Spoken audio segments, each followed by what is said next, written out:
TG Geeks, episode 367, February 28th, 2022. More chatting!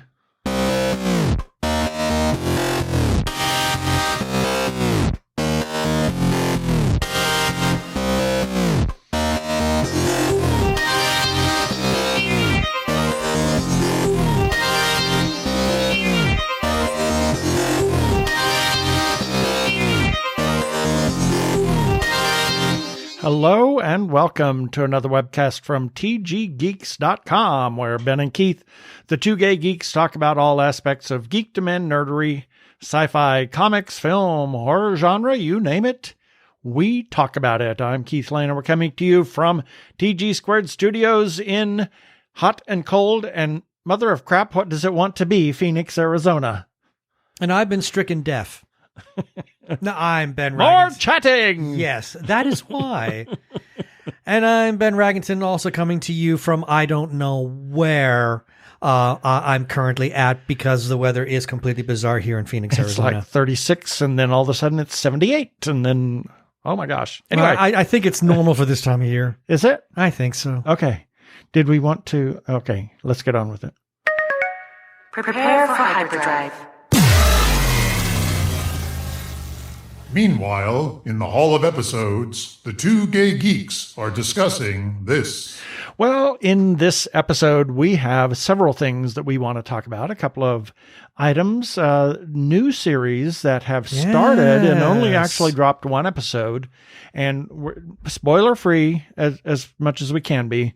We're not intentionally going to spoil something. Well, there's not a lot to spoil. Exactly. And then there's an article that showed up, and then there's a couple of things we're going to talk about in the second segment. So we actually have a second segment this show. Amazing. Then we're going to have our featured podcast of the week and our feedback. We got some feedback. You got quite a bit of feedback, looks like, and some shout outs, and then our wacky weekly recap, as well as our end show shout outs and wrap up. So let's get on with it.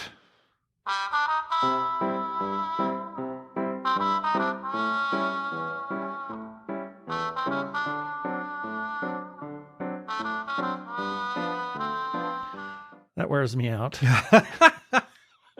I'm going to find a new intro for us. For us? That one's like, oh, I'm done with that. It was kind of okay for when we first started using it, but oh my God. What does it remind me of? It reminds me of, like Hometown on the Prairie, you know. I'd much rather prefer this. Of course you would. Anyway. Yeah, the Prairie Home Companion or something. That's what I'm thinking of, yep. Anyway, here we are. There's two things that actually premiered. Was it this week or last week? Last week. Yes, last week. We're recording this well, on one Saturday. Of the, I think one came out maybe. I think one of them came out 2 weeks ago, possibly. Yeah, anyway, but one of them did a premiere last week, and the one that premiered last week is the Endgame or Endgame. Just is Endgame. It the yeah. Endgame, or it's is just it Endgame? Is it just Endgame? End the game. Whatever the game is. It's Endgame. According to IMDb and EPK TV. And this is an NBC series, which, holy smokes. I was surprised to see it get this kind of push before it premiered. But Yeah, after watching especially it, I get it. Yeah, from some of the, where was it? Here, Endgame. Where is it? Endgame. Where is it? I don't find it in IMDb. Is it the Endgame? It shouldn't be. It shouldn't be. Yes. Oh, it is the Endgame? The Endgame. Wow. Okay. And Endgame is one word. Right. So, anyway, it's a series that read the premise as it is on IMDb. It says a sexy and twisted heist show on how far some people will go for love, justice, and the most valuable commodity in the world, truth. Wow, that I'm going to go so far as to say that synopsis does not do justice. Oh no, not at all. It features Morena, but How do you say her I last cannot name? pronounce her last name. Bakarin, something like that, yeah. People might know her from Firefly. Oh my gosh, she's been in she everything. was in V. She was in, oh my gosh, that series on Showtime. She was... That series on Showtime. Yeah, I know that does not help. That's helpful. She was also in Deadpool. Yeah, she was in Deadpool. Deadpool 2, Serenity. She was in The Flash, Home Invasion, Twilight Zone. Yeah, she's done a lot of things. Yeah, Gotham. Just Homeland. Homeland. That's the series I'm thinking of, yes. That's the one you were thinking of. But, and then also, it features, there we are. Back to where we are. Ryan Michelle Bath. She was great. As the agent? As the agent. Yes. The two main, very characters. strong women. Very strong women. I know. I could not be happier with how this series came off. And I thought, okay, well, we'll watch it. It sounded interesting. Well, and then the idea it of started, this, the idea of this, cat and mouse kind of psychological game that this FBI agent is playing with this, this master criminal who is in jail. Yeah, and appears to be a megalomaniac. She comes off pretty badly right at the beginning, yes. But even in the first episode, layers are being pulled away. And one of the things that I really liked is, not so much in terms of red herrings. And you and I had kind of came to a conclusion very early on, only to find out our suspicions were correct about and what's really going on. And it is very apparent. And I think it was a willful thing that they intended for you to figure it out. Which is, that's a nice trait. I like it when the showrunners, they give you just enough breadcrumbs that allows the audience to figure out what's going on and then to have it validated.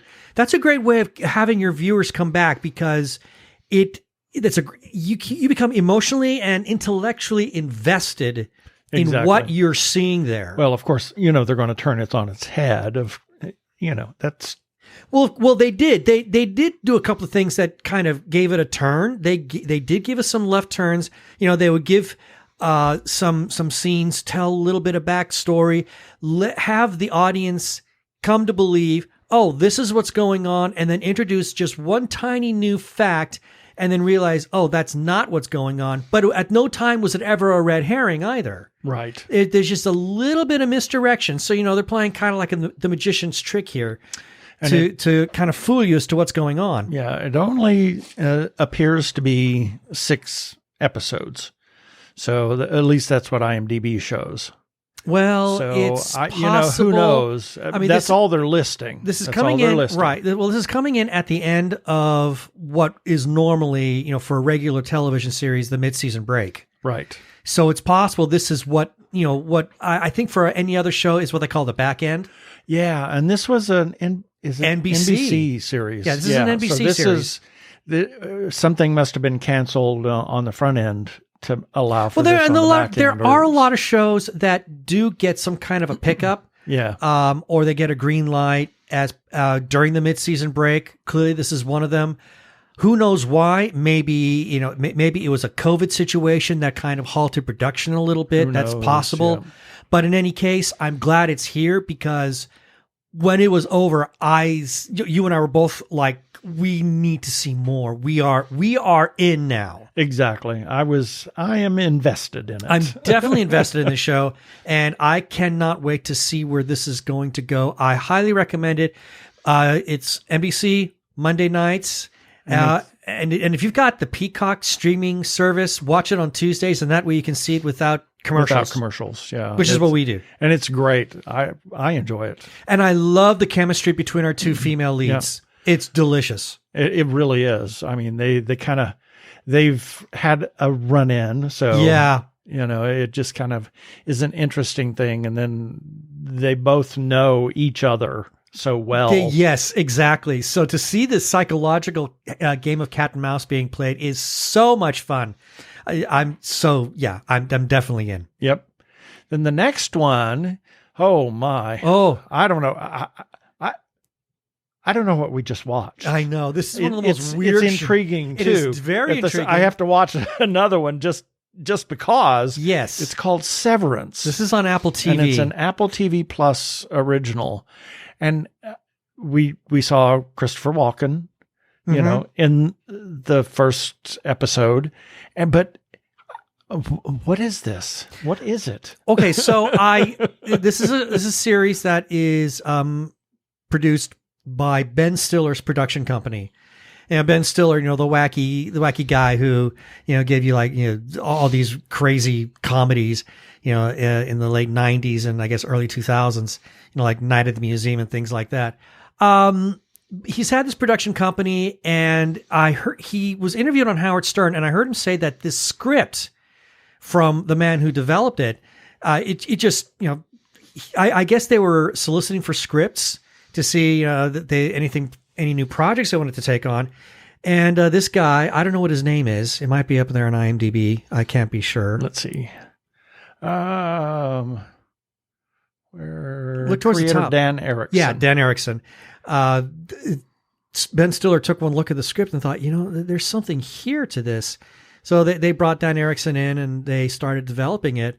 Ben Stiller's directed the first 2 episodes. I think this is also only a 6-episode series, but I could be wrong. Yeah, let's see. Because he said something to the effect of directing the first 2 and then directing the last 2. Yeah, this one says there's more. 9 episodes. 9 episodes. Yeah. Okay.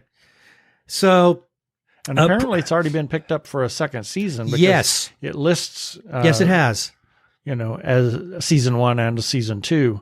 And it's strange. It's a very strange episode. It's kind of creepy. Yeah. And it's all about, if you don't know what this show is about, it's about bifurcating memories, basically separating yourself into 2. You've got your work self and you've got your non-work self. And they implant a chip in your brain that activates. And when you're at work, you don't know who you are in your real life. And when you're home or when you leave work, everything about who you are, as far as your work self goes, is repressed. Yep. Or suppressed, I should say. You don't remember it at all. And now comes the mystery. Well, first, there's the whole psychological ramifications of it. I mean, what would this do to your head? I mean, they ask questions, like, well, I left here and then I'm back. Exactly. Is that mentally healthy? Is that psychologically healthy for a person to be able to not actually mentally rest? I mean, obviously you are. You've got that other self, but the work self never. The work self doesn't get any rest, and that cannot be well for you. And then your personal self, your home self, has got to be kind of like feeling maybe without a sense of purpose. I mean, you work at this company, but you know nothing about who you are or what you do. So there's a lot of really great questions that this raises. And then there is the mystery. Yes. What are you really doing in there? What are they doing? And it also features Patricia Arquette, who is appears to be an individual that has not gone through the severance procedure. But so it seems. It appears. So, we don't know for certain. Exactly. But there are clues that seem to indicate that the series is creepy. Yes, very creepy. Very creepy. And I cannot wait to see where it goes. One interesting little tidbit, Ben Stiller said that there are no red herrings. None. Interesting. He hates red herrings in shows like this. So he deliberately insisted that there be no red herrings, and all major plot threads that are introduced in this season will be wrapped up. Or addressed, shall we say. Well, but concluded. Yeah. I mean, there will be a satisfying conclusion, but there will be also maybe some new things that might get introduced towards the end that will signal what the next season will be all about. But all the things that are being presented to us right now will be dealt with. And the other thing that I think is really creepy is the setting. Yeah, it's stark and bleak. It's very stark. I mean, it's even a the rat's workspace. maze. Yeah, it's a rat's maze in terms of the inside office. But then The building, the office building itself is very disturbing to look at. It's an old Bell Lab in New Jersey. Interesting. And according to Ben Stiller, he says now it's a mall. Wow. Interesting. Yeah, I didn't know that. But it's a fantastic show. If you've got Apple TV Plus, I highly recommend it. I will probably be writing a 3-episode thoughts on this one. Once we get to the third episode. Yeah. Well, we've gone through 2 already. Yeah. The third episode dropped last Friday. So we'll watch that probably tonight as of this recording. And then I'm probably, do my 3-episode thoughts on Tuesday or Wednesday of this coming week. Yeah. But if you get a chance to see it, I highly recommend it. I don't think you'll be sorry. Yeah. Now, the one thing that I was intentionally looking for is because this had Christopher Walken in it.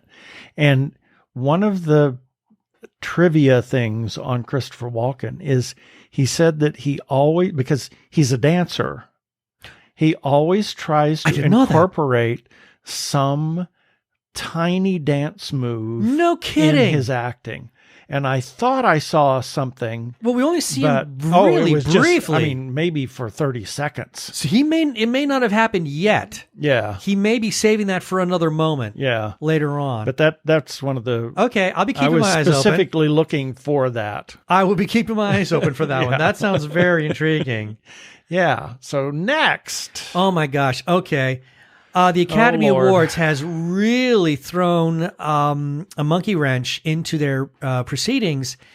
So this was reported on IndieWire. Well, a bunch of places are reporting this. Yeah. But on IndieWire, it says that the Academy crafts, and the crafts are more like some of the technical awards. Editing, sound. Hair and makeup. Not just them. I mean, there are some other non-craft categories. Exactly. But they say they are furious over second-tier Oscar status. And this is, I'm just going to highlight one, oh, good grief, a little pop-up there. One of the things that I read in the article, so some of the things that are going to be dropped will be like sound. Yep. Here, the 8 categories consist of animated, documentary, and live-action shorts. So the short subjects are being pushed out. Completely. Which I think is I think it's a travesty. Total crime. Because that's how certain people get exposure and become big stars. That's how you get them into... Big stars, big creators, That's how they move on. They need that recognition. So you got the animated, documentary, and live-action shorts. Editing. Okay, sure. Now, the other night, you read a tweet from me about some guy who said, I just show me the raw footage. Yeah, just show me the raw footage, out of order, incomplete. Yeah. Just everything that was shot, all 39 hours of it. Yeah, that'll look great. Tell me what you think of the movie. Exactly. Editing can make or break a movie. It certainly can. So to kind of push that off a second tier, big crime. Makeup and hairstyling? Wow. I don't understand. And this is the one that bugs me the most. I just about blew a gasket on this one. Original score. I know. Let's talk about how many times an original score crossed over into popular culture. John Williams. Howard Shore. Jerry Goldsmith. I mean, these are composers that... Michael Giacchino. Exactly. These are composers that have done something that managed to... If they had done this back in the 60s... forget it. He would still be Johnny Williams. He'd still be Johnny Williams. And still working for Irwin Allen long after Irwin Allen is dead. Right. And, the famous Jaws theme, bum, bum, bum, bum, bum. Or better yet, the theme for Close Encounters.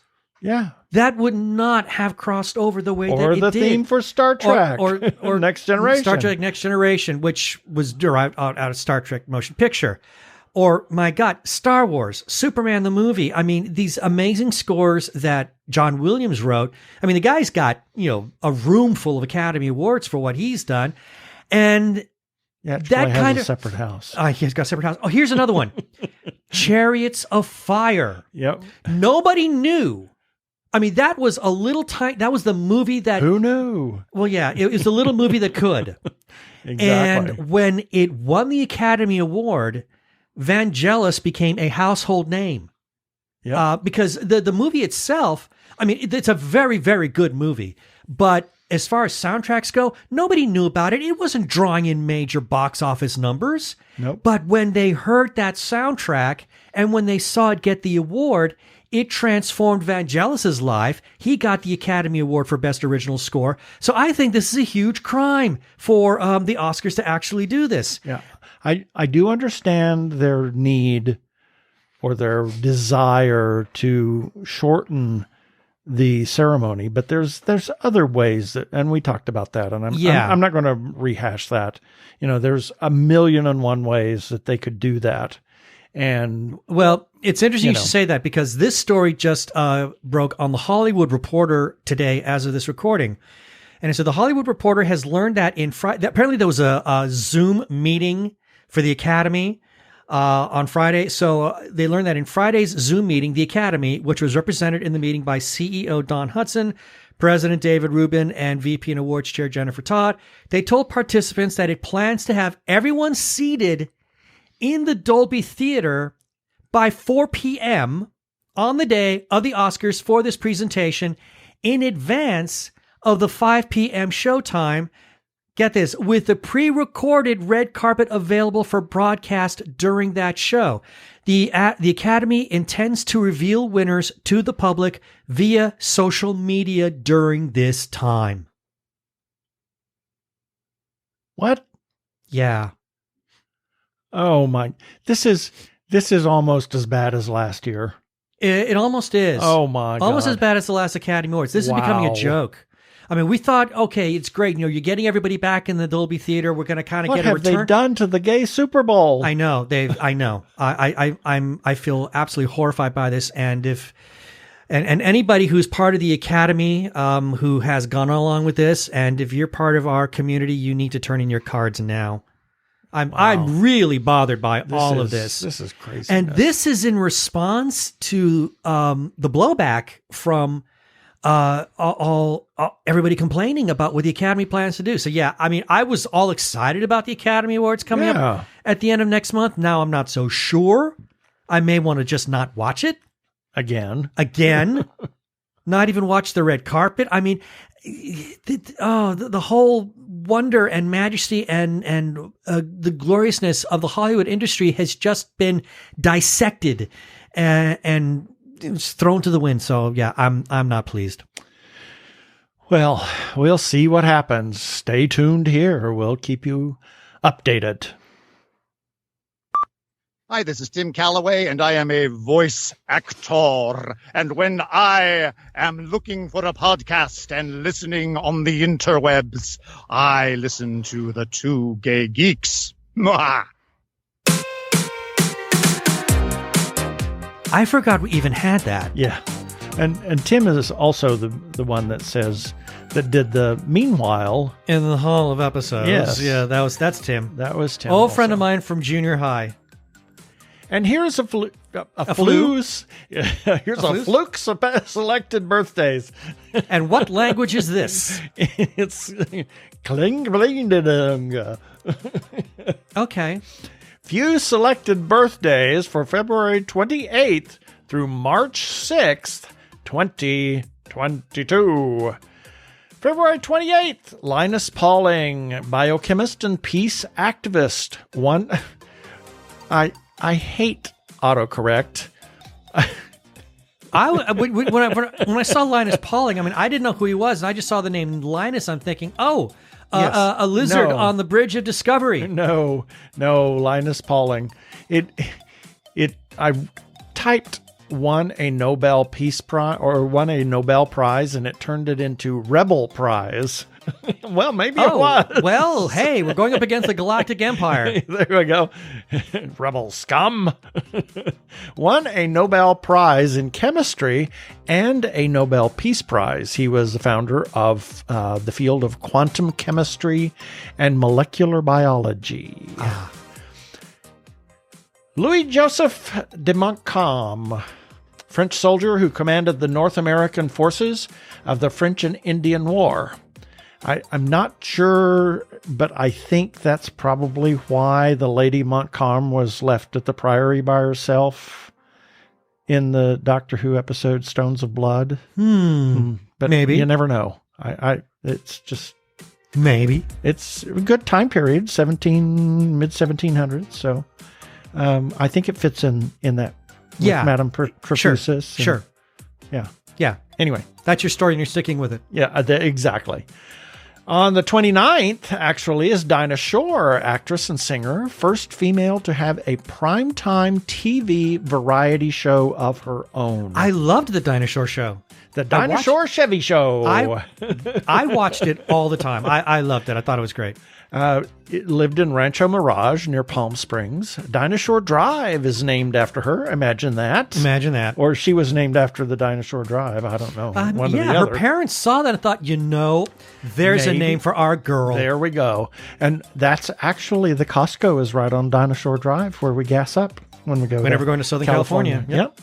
She had polio at a very young age. Really? And received the Sister Kenny treatment.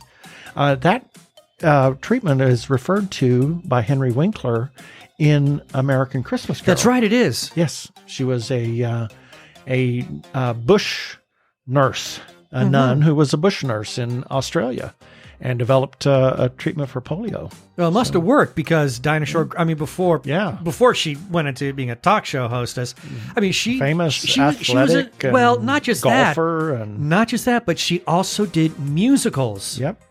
She did and she sang and danced, so good for her. Yep. Also on the 29th, Gioacchino Rossini, opera composer who composed 39 operas. In a very short period of time. About 15 years or so. I was going to say 2, but 15 sounds more like it. But still, because 39 operas in like a 15-year period, we're talking 2 operas or more than 2 operas per year. Yeah. Several of which are mainstays or warhorses of opera houses worldwide now. He retired from composing in his 30s and went off to Paris to be a bon vivant. He made tons of money. I was going to say, I would imagine that his operas were just enormously successful. We know that, to this day, Cenerentola and Barbara Seville are 2 of the most performed. The Barber of Seville, not Barbara Seville. No, not Barbara Seville, the Barber of. There we go. The Barbara of Seville. The Barbara of Seville, yes. I'm sure she would appreciate that. Yes. If you're listening, Barbara, I doubt you are, but anybody that's listening. Who knows, Barbara? March 1st, Harry Belafonte, singer, actor, born in New York City and grew up in Jamaica, is known as the King of Calypso. As a friend of Sidney Poitier, he will be 95. Oh, 95. God bless him. Famous for Deo and Jump in the Line or Shake Sonora. You're right. From Beetle Guys. Just watch Beetle Guys. Beetle Guys. Who's this Beetlegeist guy? Yeah. Lupita Nyong'o, actress, 12 Years a Slave, Black Panther, Rise of Skywalker. She was Maz Kanata in Rise of Skywalker. Yes, she was. Born in Mexico City to Kenyan parents. Really? Was the first black celebrity to be the face of Lancôme Paris. And she's beautiful. Oh, she is beautiful. Just beautiful. Let's see. Also, a friend of ours, Steve Robinson, and one of our contributors, Aaron Knowles. Yes. Ian Knowles. Happy birthday. And my dad would have been 86 this year on March the 1st. March 2nd, Bryce Dallas Howard, actress turned director, like her father, Ron Howard. Yeah, I was going to say, daughter of Ron Howard, and she's really making a name for herself. It certainly is. Good friends with Natalie Portman, and her godfather is Henry Winkler. Of course. Because Ron, and it is a fact that Ron and Henry Winkler are truly the best of friends. Yep. And Bryce Dallas Howard, what she has done for the Star Wars saga, Mandalorian, like the Mandalorian and Book of Boba Fett. Yep. Holy great stuff there. She has got a bright career ahead of her. Exactly. And I'm sure she's learned a thing or two from her father. Academy Award winner. Absolutely. Who also directed a Star Wars movie. Exactly. Karen Carpenter, lead singer and drummer for the Carpenters with her brother Richard. They had a great success initially. Yes. With Burt Bacharach's "Close to You." Yes. My God, they sold over 1 million copies of that record. It was a re-recording. It was huge. And even though she did not do a lot of drumming towards the latter years, I did get to watch a video of hers. I don't know if I found it on YouTube or where, but I saw a video of her drumming, and I was amazed at how good a drummer she really was. Yeah, and their music was it was feel-good music. It was very friendly. It was music that I identified with as a very young person. It was almost like the theme music of the late 60s, early 70s. Exactly, yeah. And it's too bad that Karen and Richard both suffered from the effects of abuse and neglect as children. Richard developed a Quaalude addiction, and Karen developed anorexia, which eventually killed her at the young age of 32. I know, just far too young. While we run two spots about suicide prevention, please, if you have some issue in your life, depression, addiction, anything, please get some help. There are people that care. There are people that can help. Please do it. It's sad. I mean, she in essence killed herself. She did. Just because of her depression and anxiety. And then we have a friend of ours, Darren Bergstad and Matt Hayes, as well as Mark Ross. Happy birthday. Matt and Mark are both filmmakers too. So yes, they are. March 3rd, James Doohan, actor, best known as Scotty on Star Trek original series, as well as the movies, and also in an episode of Next Gen. The episode is Relics. Yep.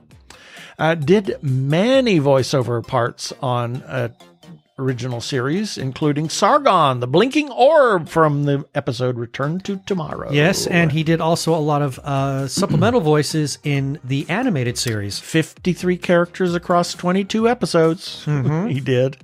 Lost his right middle finger in World War II. That's why you never see his whole right hand. No, and sometimes they would actually use stunt hands. But something that a lot of people don't know is the man really was a master of dialects. And in Star Trek: The Motion Picture, I think most people know this by now. Yeah, that the scene on Vulcan between Spock and the Kolinar masters, that dialogue was written by James Doohan, the Vulcan dialogue we hear, and he based the phonetics on the mouth movements because the Kolinar priests, they spoke their lines in English. So he looked at their mouths and created what he thought would be good Vulcan-sounding words, and then it was dubbed in later. And then he also created the basis for the Klingon language. He did the same thing for the Klingon language, which then gave, I think... Mark Okrand. Mark Okrand, he used those as a foundation for creating both the Vulcan and the Klingon language for Star Trek 2 and on. Star Trek 2 and on. Then we have Brian Cox, English physicist. He's a professor of particle physics and a Royal Society professor of public engagement in science. He excels at teaching us poor schlubs about the very tricky parts of physics, almost like Brian Greene, the American physicist, and was a keyboard player in 2 British bands, Dream and Dare. Yeah. I'm not familiar with either of them, which is probably why he became a physicist. Yes. And happy birthday, and a special happy birthday to our cat sitter, Raven Darling. Happy birthday, Raven. Happy birthday. She has watched over our kitties for 20 some odd years. Yeah. March 4th, Chris Squire. Wow. Basis of bass player extraordinaire of the band, yes. Yes. Yep. I mean, and the man was, in my mind, one of the best bass players to ever walk the planet. Yep. And sadly died here in Phoenix, Arizona. We've killed a lot of people here. I know, killed. Actually, I think he lived in either Mesa or Chandler is where he was living. He lived in Scottsdale. No, he was living I believe he was living in the East Valley, and he had leukemia. Yep. And then we have Ward Kimball, animator, one of Walt's 9 old men. He was instrumental in getting Walt Disney involved in live steam trains. Yes. He had a full-size steam engine on his 3-acre property in San Gabriel, and had originally had a narrow gauge collection that he gave to the Southern California Railway Museum in Paris, California, which we have visited a couple of times. He was the designer of all the Disney animated trains, as well as the creator of Jiminy Cricket. And he has a steam engine at Disneyland. And the smoke? Number 5. Yeah. And the smokestack? No, it's the light box. The light box, that's it. It's got a little silhouette of Jiminy Cricket. Yep, it's a stylized Jiminy Cricket. Number 5, the Ward Kimball. And we have Facebook friends Justin Reed and Kristen Rowan. Happy birthday. March 5th, Elaine Page, actress, singer, Broadway, Hollywood. In Cats, she was Grisabella, and originated the Eva Perón role in the stage musical Evita. Is a big fan of the rock. I didn't know that. Yeah, is a big fan of the rock group Queen. And released I like her even better. An album of cover hits in 1988. No. Okay, Yes. I got to look for that now. I got to hear this. Exactly. You have to. And then we have Paul Blackthorne, actor, Arrow, Legends of Tomorrow, yes. The Flash, and the Dresden Files. Dresden Files. Where that's how we first learned about him. Oh my God.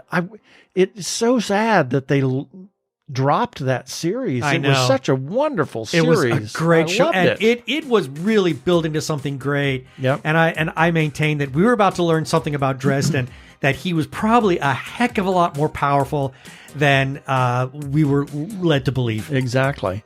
Interesting for a film that he did, he spent 6 months learning Hindi for his role in Lan, Once Upon a Time in India. Oh, I didn't know that. Yeah. And then we have a friend of ours. Oh, my goodness. Good friend and first listener, Claire O'Leary. Love you, Claire. Yeah. And then a former classmate of mine, Karen Clark Foth. March 6th, David Gilmour, guitarist of the legendary band Pink Floyd. Sorry. I'm going to pretend I didn't hear you say that. What? Nothing. What are we talking about? David Gilmour. Yes. Guitarist extraordinaire. He's regarded as one of the other driving forces of Pink Floyd. And sadly, still feuding horribly with Roger Waters. Oh, dear. Which is really tragic because while Roger can write some really great stuff, he can conceive some great tunes and come up with brilliant lyrics, David his voice is amazing, an incredible guitarist, and really knows how to compose melody. Yep. And the two of them together have created some of Pink Floyd's most memorable songs, most notably Comfortably Numb. Yep. And then we have Bob Wills, singer, songwriter, band leader, famous for Bob Wills and the Texas Playboys, considered one of the founders of Western swing. Oh, really? Yep. And Faded Love in 1950 was probably their biggest hit. Oh my gosh, it was incredible. Regularly played on the Tulsa radio station KVOO. And that was the voice of Oklahoma. Oh, okay. That was the radio station that reached across a good portion of North America at night. It was one of the first 50,000 watt stations. Oh, I didn't know that. And it's where Paul Harvey started his career in 1936 or something like that. So KVOO was, it's a sports talk radio now, but I remember growing up, everybody listened to KVOO. Okay, then. So, and that's it for the birthdays this time.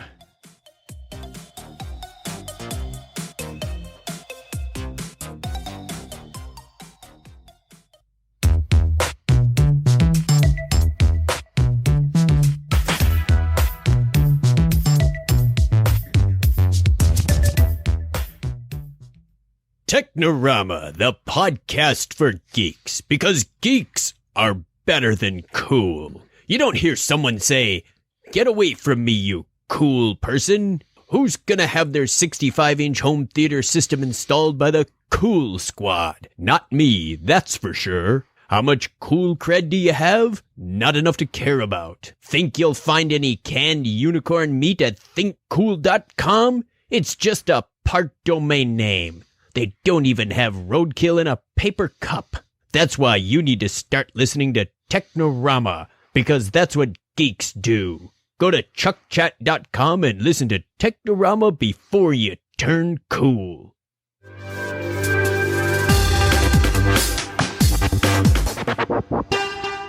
Go give a listen to our friends Chuck and Craig over at Technorama Podcast. And I want to give a little shout out to Chuck Tomasi because he just celebrated 4 years of cancer-free. Yay, Chuck! Yay, Chuck.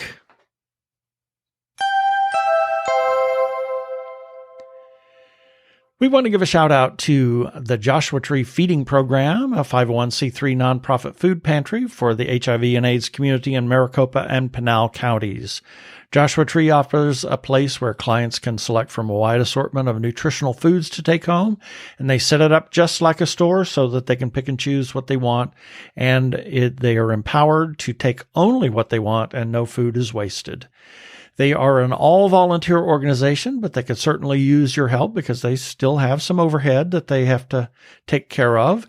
You can go to jtfp.org, and where you can give a single gift or a monthly recurring gift. Please consider supporting Joshua Tree Feeding Program.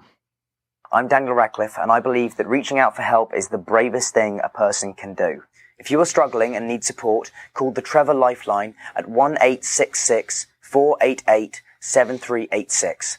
It's free and confidential, and trained counselors are there to listen 24/7 without judgment. To learn more about the Trevor Project's life-saving work for lesbian, gay, bisexual, transgender, or questioning young people, go to thetrevorproject.org.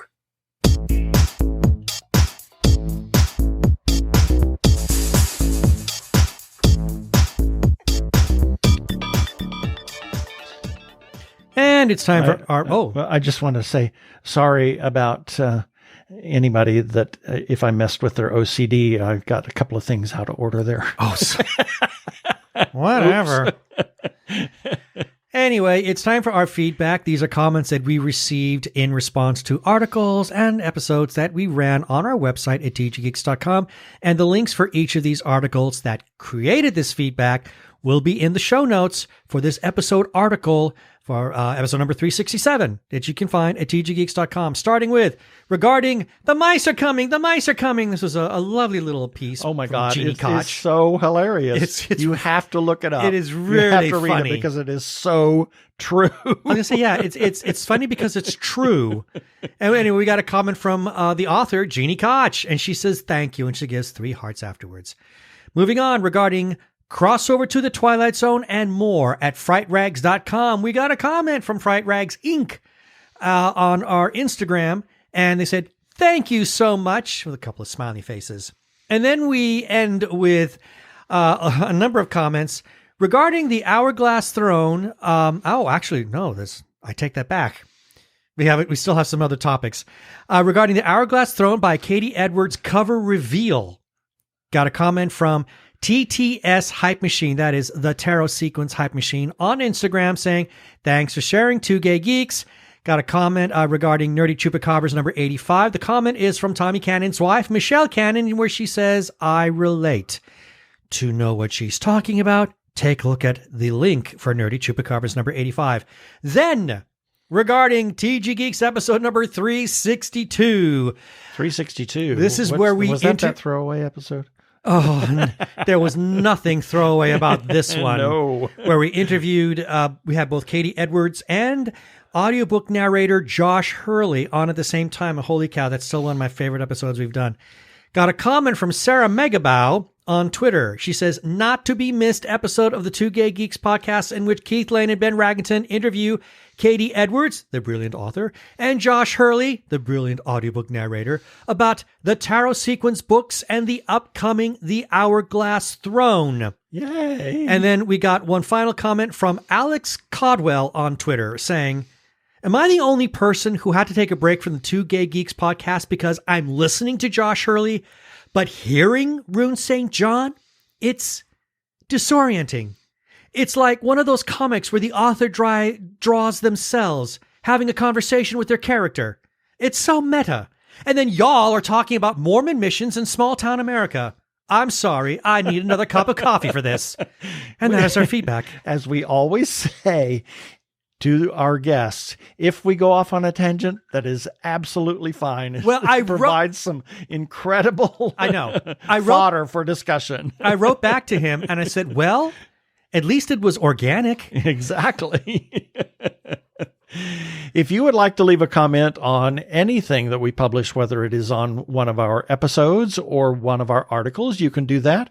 You can do for all of our articles on our Facebook page, our Twitter accounts, or on Instagram, as well as you can leave at tggeeks.com on each one of those articles. If you want to comment on one of the episodes, you can do that in all of those places, as well as on YouTube, where our episodes are published. We also have a listener feedback line if you wish to leave us a voicemail, and people have done that, and we would hope that you would be encouraged to do that. We would love to hear your voice. You can call 469-TG Geeks. That is 469-844-3357. And as always, please play nice.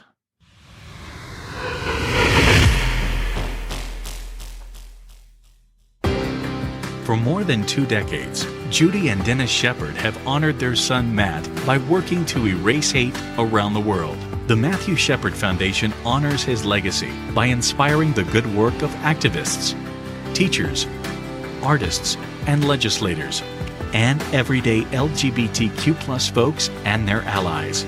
Join us today in helping to erase hate. Visit MatthewShepard.org. We want to thank Comcast NBC Universal for that promo. And we also want to encourage you to support independent creators like we do, whether they be filmmakers, comic book artists, writers, or others. Please go to their Etsy pages, their internet pages, web pages, their Twitter, Instagram, Facebook, wherever you find them. At cons as well, they're beginning to start opening back up, and visit with them, chat other people up about their stuff, buy their stuff, and please support independent creators.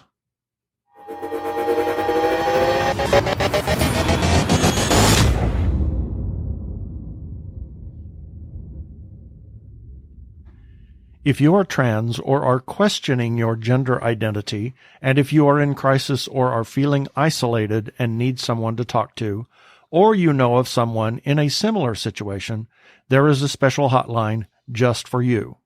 The hotline is provided by translifeline.org and staffed by trained counselors who are transgender themselves. The hotline in the U.S. is 877-565-8860. In Canada, it is 877-330-6366. Or you can go to translifeline.org to learn about the important work they are doing. Please reach out for help. You are not alone. Yeah, baby. They're like two gay geeks. They're together, you know. They're two gay guys and they're geeks. Is that okay?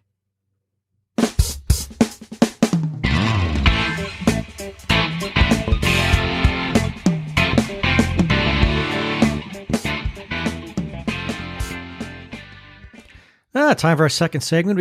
We actually have a few minutes to discuss a few things. Yeah. I saw this. I thought this was interesting in light of the fact that we finally got to watch The King's Man. Just like a week or so ago. Since we're not going to theaters. Yeah, we're not going to wait theaters till they're free. Exactly. We got to wait. Or if it's really exciting, we might buy it or rent it. Well, we finally got to see The King's Man. It came to HBO, and we finally got a chance to watch it. And this is a movie that did not do well in the box office. Really? No. I thought it was kind of neat. I liked it. I enjoyed it. I liked it better than our critic who watched it, Devette C. She did not like it at all. And I can understand why she didn't like it. It felt a little uneven for me. And it did. It horribly underperformed. Now, maybe that's a COVID thing. Who knows? It could be any number of reasons why it didn't do well. But the entire franchise is being helmed by Matthew Vaughn. He's the man who brought us the first Kingsman and Kingsman 2. And he's already got plans for the Kingsman 3, which would bring back Eggsy, the character from the first film. I'm trying to read where we are at on this right now. I should have pulled this up. My bad. Yeah, but the main characters from the first two Kingsman film, he's got planned to bring them back for the third Kingsman film. But he's also looking at doing more sequels of the Kingsman, and he dropped a major ending at the end of that film. I won't say in case you haven't watched it yet and you still are curious, but he left that ending very open, very open. Yeah. And I guess the whole intention of this movie was to explain how the Kingsman organization came to exist. So in that respect, it is a little interesting. The problem is, though, because it did not do well, there is some question as to whether or not it will actually get any kind of a green light. I mean, what I'm reading here is that the film opened with a meager $5 million and in fourth place. Wow. But look where it came up. Look what it came up against. Spider-Man No Way Home. Oh, well. Yeah. Forget which Spider-Man No Way Home is almost the number one box office hit of the world. Yeah. So to put out have the studio put out any movie against a Marvel film, bad idea. It's never going to go well for you. So there is that little bit there. If you are a Kingsman fan, I mean, I'll have the link for this episode, link for this article. It's from Den of Geek. It doesn't really tell us a whole heck of a lot, except that Matthew Vaughn desperately wants to continue on with this franchise, but there's great question as to whether or not he'll be able to. Oh, well, I thought they were all good, actually. Well, I loved the first one. Yeah. The second one had some really good stuff in it. Yeah, but it was kind of just there in a couple of places. Yeah. It's kind of like, oh, okay, whatever. Yeah. But anyway, I thought they were good. But for the most part, I do find them entertaining. Yeah. And then last night. Holy cow. I had been waiting for this movie. Waiting for this film to be available, and it was Free Guy with... It was free. Yeah. Thank you. Anyway, Free Guy. Free Guy with Ryan Reynolds. Ryan Reynolds. Holy smokes. Oh my gosh. What a fun movie. I didn't know what to expect at all. Well, I knew the premise. I was a little hesitant, but... I was familiar with the premise that this was some NPC... a character that sits in the background that all of a sudden becomes sort of self-aware. But the way that they do that, it's not just... I kind of expected that they were not going to really address it, and yet they did in the real world part of the movie. And what we ended up getting was part Matrix, part Tron, part... Wreck-It Ralph, and yeah, exactly. part Ready Player One. Exactly. It was just... In fact, this movie... It was the craziest film. This movie did what I think Ready Player One should have done. Yeah. And it was... They ripped off so many things. That's what made it so much fun. It was. All this homage to all these things. And it was so blatant from not just... images and gimmicks on the screen, but the score, the music. Yeah. I mean, there were musical nods that just had me in hysterics. This was one of the most fun movies I've watched in a very long time. Yeah. And what I liked also about it is Ryan Reynolds shows that he's got a lot more depth than just being the shallow, crazy guy. He really is a solid actor because he had some very good moments on the screen last night. Yeah. And that was our Friday night. Yay.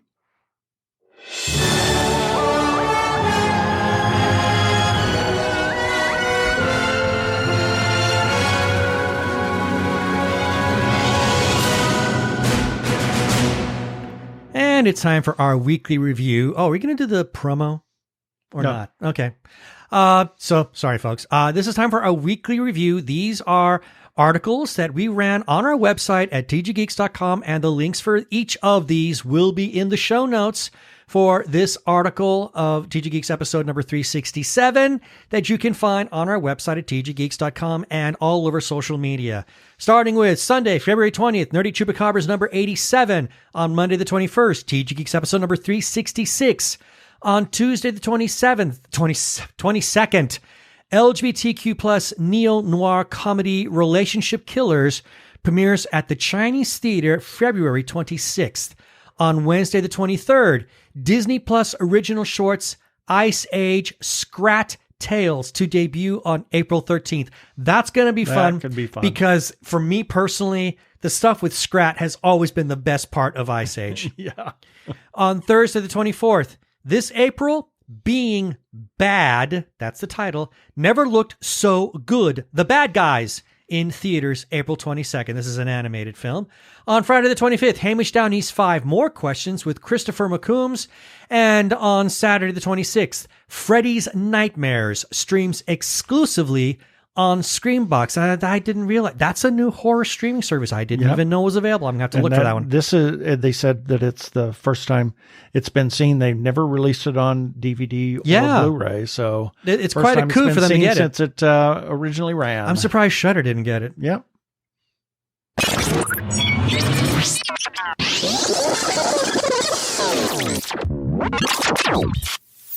We have some shout-outs that we need to make. First to Arkle, our good friend Brian Weber. We had him on the show a couple of weeks ago, and you can find him on Twitter as Brian the Ampersand List YouTuber. And we talk about him because he has the Arkle Times Post-Dispatch News, which does republish some of our content from time to time. And if you want to find the Arkle Times Post-Dispatch News, look for him on Twitter.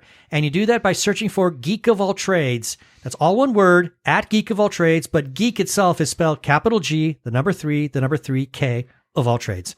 And while you're looking for all things Arkle, go to his YouTube channel, youtube.com/Arkle Studios. He has a number of projects there. That's why he has more subscribers than we do. He has his Shameless Cash Grab series, which is now in season 7. His Rants vs. Zombie series. Yes, it's over, but you know what? You can still listen to the past episodes. He still has them up there. He also has Arkle Tier Ranks, as well as game videos of Trick and Treat, as well as Star Trek Online. We must also give some shout-outs to a couple of Facebook groups for allowing us to post our episodes and relevant articles on their pages. First, to Gay Geeks After Hours. I went to their moderators and said, can we please share our content on your page? And they said, oh, by all means, share away. And we thank them for that. And their URL is facebook.com/group/Gay Geeks After Hours. And then to The Gay Geek for pretty much the same. And their URL is facebook.com/groups/The Gay Geek. And as always, we give special thanks to their moderator, Jeremiah Reeves. Thank you, Jeremiah. We can be found on Spotify, TuneIn, Stitcher, Amazon Podcasts, as well as where other fine podcasts can be found. Just look us up on the internets, the Two Gay Geeks, and we fill out the first page. We can also be check us out on Sci Fi Radio at 3 a.m. and 3 p.m. Pacific time on Tuesdays for a replay. Listen to their other content. They're a 24-hour geeky internet radio station. Please rate us and review us on iTunes, and don't forget to subscribe to our YouTube channel.